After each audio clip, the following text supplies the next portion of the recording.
Bienvenue à notre podcast sur la différence fondamentale entre les paroles de prophétie et de bénédiction dans la foi chrétienne. Avant d'entrer dans le vif du sujet, il est essentiel de clarifier en profondeur ce que nous entendons par prophétie et bénédiction, car une compréhension précise de ces concepts est cruciale pour une vie spirituelle équilibrée et édifiante. La prophétie, dans le contexte de la foi chrétienne, ne se limite pas à une simple prédiction de l'avenir. Elle englobe bien plus que cela. La prophétie est la communication directe de la volonté divine à travers des individus choisis, souvent appelés prophètes. Ces personnes agissent comme des canaux à travers lesquels Dieu choisit de révéler sa parole, sa volonté ou des événements futurs à ses enfants. Cette communication peut prendre différentes formes, qu'il s'agisse de prédiction, d'encouragement, ou d'avertissement, mais son essence demeure la même, elle émane de Dieu et est transmise par des canaux humains. Dans 2 Pierre chapitre 1, verset 21, l'apôtre Pierre nous enseigne que la prophétie n'a jamais été apportée par la volonté humaine, mais les saints hommes de Dieu ont parlé, animés par le Saint-Esprit. Cette déclaration souligne l'origine divine de la prophétie et l'importance de reconnaître que les prophètes ne parlent pas de leur propre chef, mais sous l'inspiration et la direction du Saint-Esprit. En opposition à la prophétie, nous trouvons la bénédiction. La bénédiction est une expression d'amour, de faveur et de bienveillance divine ou humaine envers quelqu'un. Dans les Écritures, les bénédictions sont souvent associées à des paroles prononcées en faveur d'une personne ou d'un groupe de personnes, invoquant le soutien et la protection de Dieu sur leur vie. Lorsque nous parlons de bénédiction, nous nous référons souvent à la faveur divine manifestée dans différents aspects de la vie d'une personne, tels que la prospérité, la santé, les relations harmonieuses, la paix intérieure et spirituelle, et la présence divine dans nos vies. Les bénédictions témoignent de l'amour inconditionnel de Dieu pour ses enfants et de sa volonté de leur accorder la vie en abondance. Maintenant que nous avons posé des bases solides sur la nature de la prophétie et de la bénédiction, explorons plus en détail chacun de ces concepts pour mieux comprendre leurs caractéristiques, leur rôle dans la foi chrétienne, et l'importance de les distinguer dans notre vie spirituelle. Comprendre la prophétie. Dans la Bible, la prophétie est un thème central qui traverse toute l'Écriture. Elle est un moyen par lequel Dieu choisit de communiquer sa volonté, ses desseins et ses révélations à son peuple. Les prophètes étaient des instruments utilisés par Dieu pour transmettre ses messages divins aux individus, aux nations et à l'humanité dans son ensemble. Lorsque nous examinons la prophétie dans la Bible, nous découvrons qu'elle revêt différentes formes et qu'elle remplit diverses fonctions. Elle peut inclure des prédictions concernant l'avenir, des encouragements pour le présent, des avertissements contre le péché et ses conséquences, des consolations dans les moments de détresse, des appels au repentir, et des révélations de la nature et des attributs de Dieu. La prophétie authentique se distingue par plusieurs caractéristiques clés. Tout d'abord, elle est inspirée par Dieu lui-même. Les prophètes étaient animés par l'Esprit de Dieu pour transmettre fidèlement ses messages. Ensuite, les prophéties véritables révèlent la volonté de Dieu pour son peuple. Elles peuvent inclure des directives spécifiques, des promesses de bénédiction, ou des mises en garde contre le péché. Enfin, les prophéties authentiques étaient souvent confirmées par des signes miraculeux ou par leur accomplissement ultérieur dans l'histoire.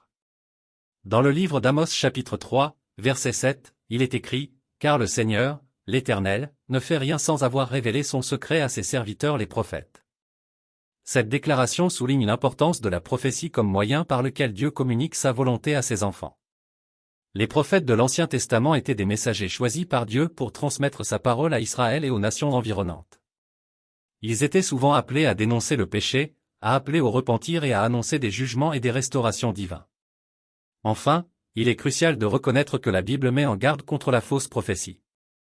Dans le livre du Deutéronome chapitre 18, versets 20 à 22, Dieu donne des instructions claires concernant la distinction entre la véritable prophétie et la fausse prophétie.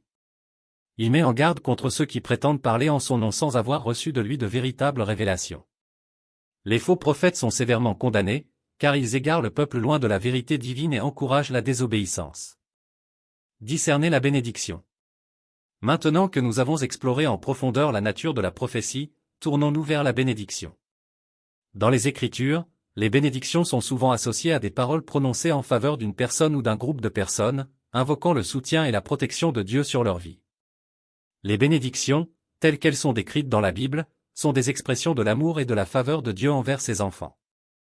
Elles sont des manifestations de sa bonté, de sa grâce et de sa miséricorde, et peuvent prendre de nombreuses formes, y compris des succès matériels, des relations harmonieuses, une paix intérieure et spirituelle, et la présence divine dans nos vies. Dans le livre de Nombres chapitre 6, versets 24 à 26, nous trouvons un exemple puissant de bénédiction sacerdotale, que l'Éternel te bénisse et te garde. Que l'Éternel fasse luire sa face sur toi et qu'il t'accorde sa grâce. Que l'Éternel tourne sa face vers toi et te donne la paix. Ces paroles prononcées par les prêtres d'Israël étaient une déclaration de la faveur et de la protection divine sur la vie de ceux qui les recevaient. La capacité de prononcer des bénédictions n'était pas limitée aux prêtres dans l'Ancien Testament.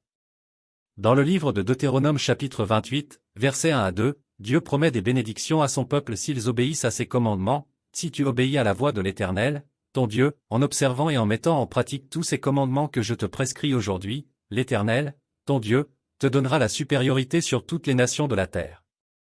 Ces versets soulignent l'importance de l'obéissance à Dieu comme condition préalable aux bénédictions divines. Ils mettent en lumière le lien étroit entre la vie de droiture et la réception des bénédictions de Dieu. En plus des bénédictions prononcées par les prêtres et promises par Dieu, la Bible exhorte également les croyants à bénir les autres. Dans l'Épître aux Romains chapitre 12, verset 14, l'apôtre Paul exhorte les croyants à bénir ceux qui les persécutent, bénissez ceux qui vous persécutent, bénissez et ne maudissez pas. Cette exhortation souligne l'importance de la bénédiction même dans les situations difficiles. Elle rappelle aux croyants que nous sommes appelés à répondre au mal par le bien, à manifester l'amour de Dieu à travers nos paroles et nos actions, et à rechercher le bien pour tous. En résumé, la bénédiction est une expression tangible de l'amour et de la faveur de Dieu envers ses enfants. Elle peut prendre différentes formes, mais son essence demeure la même, elle témoigne de la bonté et de la générosité de Dieu envers ceux qui marchent dans ses voies. Évitez la confusion. Maintenant que nous avons examiné en profondeur la nature de la prophétie et de la bénédiction, il est temps de discuter de l'importance de distinguer entre ces deux concepts dans notre vie spirituelle. La responsabilité de ceux qui partagent des messages spirituels est immense. Que ce soit des prophéties, des bénédictions ou d'autres formes de communication divine, ceux qui les partagent doivent assumer leurs responsabilités avec sérieux et intégrité. Ils doivent reconnaître le poids de leurs paroles et veiller à ce qu'elles soient alignées avec la vérité et la volonté de Dieu. Dans 1 Corinthiens chapitre 14, versets 29 à 33, l'apôtre Paul donne des instructions sur l'exercice des dons spirituels dans l'Église. Il souligne l'importance de la décence et de l'ordre dans l'utilisation des dons spirituels, y compris la prophétie. Paul exhorte les croyants à exercer les dons avec discernement et à rechercher la construction mutuelle de l'Église. En outre, avant de partager une prophétie ou tout autre message spirituel, il est impératif de chercher la volonté de Dieu à travers la prière et la méditation sur sa parole. La communion avec Dieu permet d'obtenir la clarté nécessaire pour discerner sa voie et sa direction. La prophétie ne doit jamais être motivée par des intérêts personnels ou des désirs égoïstes, mais plutôt par un désir sincère de servir Dieu et d'édifier son peuple. Dans le livre de Jacques chapitre 1, versets 5 à 6, nous lisons « Si l'un de vous manque de sagesse, qu'il la demande à Dieu, qui donne à tous simplement et sans reproche, et elle lui sera donnée. Mais qu'il la demande avec foi, sans douter, car celui qui doute est semblable au flot de la mer, agité par le vent et poussé de côté et d'autre. » Ces versets soulignent l'importance de la sagesse et de la foi dans la recherche de la volonté de Dieu. Ils nous encouragent à chercher la direction divine avec confiance et assurance, sachant que Dieu répondra à nos prières avec générosité. Enfin, il est essentiel d'exercer la sagesse et le discernement lors de l'interprétation des paroles prophétiques. Toutes les prophéties ne sont pas nécessairement claires et faciles à comprendre, et il est donc crucial de rechercher la guidance du Saint-Esprit pour discerner leur véritable signification. Dans 1 Thessaloniciens chapitre 5, versets 19 à 22, l'apôtre Paul exhorte les croyants à ne pas éteindre l'esprit, à ne pas mépriser les prophéties, mais à examiner toutes choses et à retenir ce qui est bon. Cette exhortation souligne l'importance de l'exercice du discernement dans l'évaluation des messages prophétiques. En conclusion, la prophétie et la bénédiction sont des aspects importants de la vie spirituelle des croyants. La prophétie est un moyen par lequel Dieu communique sa volonté et ses desseins à son peuple, tandis que la bénédiction est une expression de son amour et de sa faveur envers ses enfants. Il est essentiel de distinguer entre ces deux concepts pour une communication spirituelle saine et édifiante. En cherchant la sagesse et la direction de Dieu, en exerçant le discernement dans l'interprétation des messages spirituels, et en servant les autres avec humilité et amour, nous pouvons être des canaux fidèles de la parole et de la bénédiction de Dieu dans le monde.